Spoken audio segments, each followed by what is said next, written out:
can you do the same, a version of the same construction, but this time starting with a circle from which we've removed one point? So we want to divide the circle into two pieces,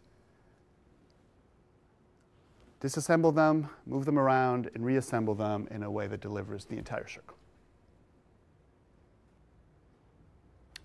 So the crucial observation is that you can, in effect, wrap this sequence of points around the circle. So suppose that the circle has radius 1. That means that the circumference is 2 pi. So let's start here and travel 1 unit, well, it's there,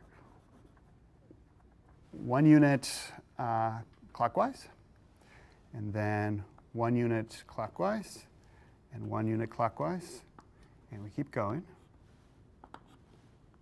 And because 2 pi is irrational, it's never going to happen that we end up in the same point.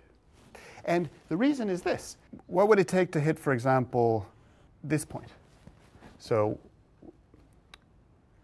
let me do it this way. You start here. What would it take to reach this point again? So what it would take is for it to be the case that 1 multiplied by the number of steps you took, so say A equals 2 pi,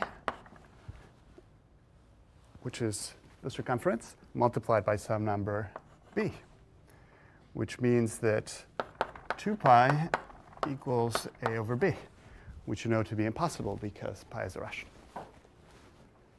So no matter how many times you go around it, you're never going to repeat points. OK, so now we have our infinite sequence of points. And now you can see how to do the construction. It's just a version of this, but wrapped into the circle. So what you do is you let one piece consist of all the points you marked out, and the other be the remainder. And then you take your points, rotate them 1 unit to the left. And that means that you put your first point in the gap, and your second point in the gap left by the first point, and the third point in the gap left by the second point. And you're left with no gaps for the same reason as before.